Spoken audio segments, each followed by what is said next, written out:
ادنا سا اظہار بھی والدین کے سامنے نہ کیا جائے۔ اور نمبر دو، خالص توحید، صرف اللہ کی عبادت، غیر اللہ کی پوجا کا مکمل ترک۔ نمبر تین، دعا اور احترام، یعنی والدین کو جھڑکنا بھی نہیں ہے، نرمی اور تکریم سے بات کرنا، اور ہمیشہ ان کے لیے رحم کی دعا کرنا۔ اور نمبر چار یہ کہ عاجزی کا بازو، یعنی والدین کے سامنے انتہائی رحم دلی، والدین کے سامنے انتہائی انکساری سے پیش آنا، جیسے ایک گنہگار غلام سخت گیر آقا کے سامنے پیش آتا ہے۔ دوسرا منشور اور اس کا ستون ہے معاشی اعتدال اور معاشرتی انصاف۔ اس کے تحت یہ حقوق ہوں گے کہ بخل نہیں کرنا، بخل سے اجتناب، اپنے ہاتھ کو گردن سے نہ باندھ لینا، اعتدال اختیار کرنا، اسراف اور تبذیر سے بچنا، فضول خرچی سے بچنا۔ اس کی مذمت کی گئی کہ تبذیر کرنے والوں کو شیطان کے بھائی قرار دیا گیا ہے۔ اب دیکھیں کہ مستحقین کے حقوق ادا کرنے ہیں، رشتہ داروں، مساکین اور مسافروں کا مالی حق ادا کرنا ہے، تو بخل سے اجتناب کریں گے تو یہ کرنا ہے آپ نے۔ اور خوش اخلاقی، سائلین کو دینے کے لیے کچھ نہ ہو تو انہیں جھڑکنے کے بجائے نرمی، قول و میسورہ سے بات کرنی ہے۔ اور ناپ تول میں دیانتداری، ہمیشہ درست اور سیدھے ترازو قسطاس مستقیم سے تولنا ہوگا۔ تیسرا منشور اور اس کا ستون، انسانی جان اور اخلاقی حدود، زنا کے راستے سے دوری، کہ زنا کے قریب بھی نہ جانا، یہ نسب اور معاشرے کی تباہی کا بدترین راستہ ہے۔ قتل اولاد کی ممانعت ہے، کہ مفلسی اور رزق کی کمی کے ڈر سے بچوں کو قتل نہ کرنا، رزق کا ضامن اللہ تعالیٰ ہے۔ نہ حق قتل اور قصاص، جان کا احترام کرنا، قصاص میں حد سے تجاوز نہ کرنا، جیسے قاتل کی جگہ بے گناہ کو مار دینا، ایسا نہیں کرنا۔ تکبر کی ممانعت ہے، کہ زمین پر اکڑ کر نہ چلنا، انسان نہ زمین پھاڑ سکتا ہے نہ پہاڑوں کو پہنچ سکتا ہے، لہذا اکڑنے کی ضرورت نہیں ہے۔ بغیر علم کے پیچھے نہ پڑنا، بدگمانی اور جھوٹے الزامات سے بچنا، کیونکہ کان، آنکھ اور دل سب جواب دہ ہیں۔ تو یہاں تک آپ کے سامنے 25 احکامات ذکر ہوئے۔ اب سورہ کہف ہے۔ سورہ کہف میں 4 جدید فتنوں سے مدافعات کا خاکہ ہے، کہ انفرادی سطح پر ایمان بچانے کی ایک عملی تربیت ہے۔ نمبر 1، عقیدے کا فتنہ، کہ اصحاب کہف کا ماڈل ہے کہ الحاد اور شرک سے بچ کر، دیکھیں انہوں نے غار کو اختیار کیا۔ اور مال کا فتنہ، کہ 2 باغوں والوں کا قصہ ہے کہ مادیت پرستی ہے، اور انہوں نے شکر نہیں کیا تو پھر اللہ تعالیٰ نے تباہ کر دیا۔ علم کا فتنہ، کہ حضرت موسیٰ اور حضرت خضر، کہ عقلی طور پر دیکھیں تو موسیٰ علیہ السلام ایک نبی ہونے کی حیثیت سے ان کے پاس سب سے زیادہ علم تھا، تو انہوں نے یہ کہا کہ بھائی اس وقت سب سے زیادہ علم والا میں ہی ہوں، تو اللہ تعالیٰ کو یہ بات بھی ناگوار گزری، اور فرمایا کہ نہیں، آپ سے بھی بڑے علم والے حضرت خضر موجود ہیں۔ دنیا کا فتنہ، بارش کی قرآنی تمثیل دی گئی ہے، عارضی زندگی کا ایک فریب ہے۔ تو یہ دنیا اور مال، یہ اس کا فتنہ انسان کے اندر جب آ جاتا ہے دل میں، تو یہ انسان کو کہیں کبھی نہیں چھوڑتا۔ اب پہلا فتنہ، نظریہ اور ایمان کی حفاظت۔ معاشرے میں الحاد، شرک اور سیکولر نظریات کا غلبہ ہے، تو اس صورت میں کیا کیا جائے کہ جب فتنے کا طوفان ہو تو دنیا بچانے، دین کو بچانے کے لیے فرار، یعنی عزلت اور تنہائی اختیار کرنا انبیاء کرام کی سنت ہے۔ جدید اطلاق یہ کہ اپنے گھروں، مساجد اور دینی حلقوں کو اپنا کہف یعنی پناہ گاہ بنا لیں، تاکہ آنے والی نسلوں کا ایمان زہریلے ماحول سے محفوظ رہے۔ دوسرا فتنہ تھا مادیت پرستی اور سرمایہ دارانہ غرور۔ 2 باغوں والوں کا قصہ ہے کہ ایک شخص نے مال، ٹیکنالوجی اور افرادی قوت کے گھمنڈ میں آخرت کا انکار کر دیا، تو اس کا غرور خاک میں ملا دیا گیا۔ مومن کا رویہ یہ کہ تکبر کے بجائے ہمیشہ ما شاء اللہ لا قوت الا باللہ کہے۔ اصل کامیابی، دائمی کامیابی، الباقیات الصالحات، ایمان، ذکر اور نیک اعمال میں ہے، جو اللہ کے ہاں بہترین ثواب ہے۔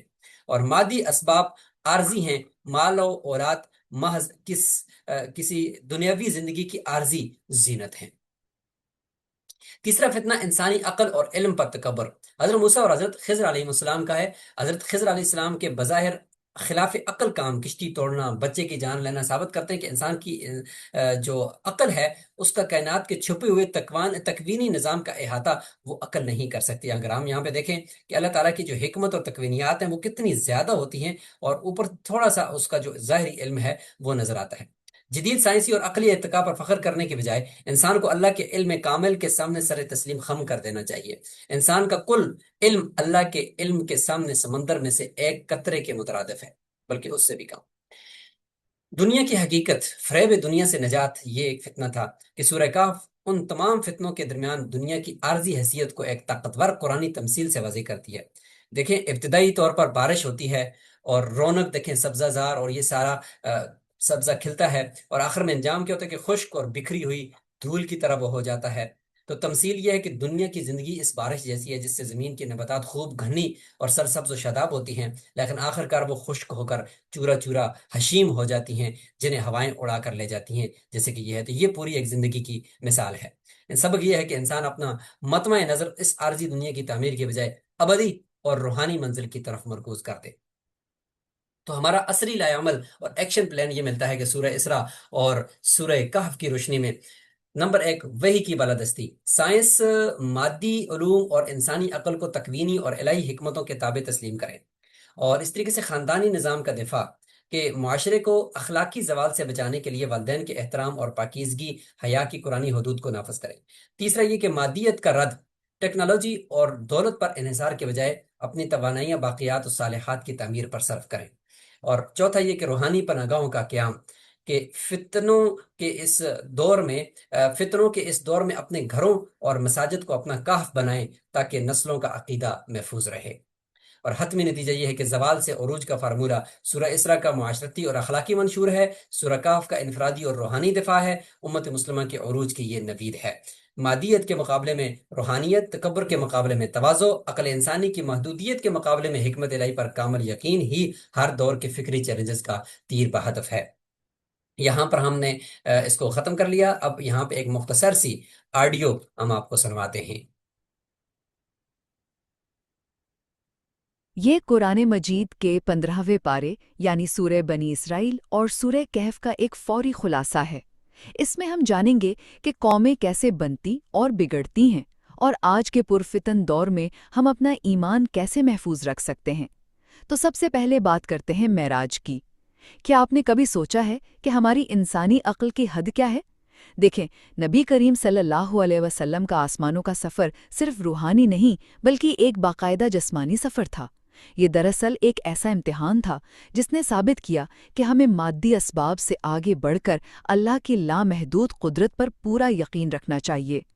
دوسرا اہم نقطہ سورہ بنی اسرائیل کے اخلاقی احکام ہیں۔ آپ یوں سمجھیں کہ ایک مضبوط معاشرے کی بنیاد توحید پر ہے، اور اس کے فوراً بعد والدین سے بہترین سلوک کا حکم ہے، یہاں تک کہ انہیں تنگ آ کر اف تک کہنے سے سختی سے روکا گیا ہے۔ ساتھ ہی غریبوں اور رشتہ داروں کے حقوق اور برائیوں سے بچنے کے زبردست اصول بھی بتائے گئے ہیں۔ اور آخر میں سورہ کہف کے ذریعے موجودہ فتنوں کا علاج۔ اس کی کہانیاں ہمیں بڑے زبردست عملی سبق دیتی ہیں، جیسے اصحاب کہف یعنی وہ نوجوان جنہوں نے کفر کے ماحول میں اپنا ایمان بچانے کے لیے غار میں پناہ لی۔ پھر 2 باغوں والے شخص کا قصہ سکھاتا ہے کہ مال و دولت پر کبھی غرور نہ کریں، اور حضرت موسیٰ اور خضر علیہ السلام کا واقعہ ہمیں بتاتا ہے کہ اپنے ظاہری علم پر تکبر نہ کریں بلکہ اللہ کی پوشیدہ حکمتوں پر بھروسہ رکھیں۔ مادیت پرستی کی اس دوڑ میں ہماری اصل کامیابی دنیاوی طاقت، ٹیکنالوجی یا علم پر فخر کرنے میں نہیں بلکہ عاجزی اور باقی رہنے والے نیک اعمال میں چھپی ہے۔ تو جزاکم اللہ خیر، السلام علیکم ورحمۃ اللہ وبرکاتہ۔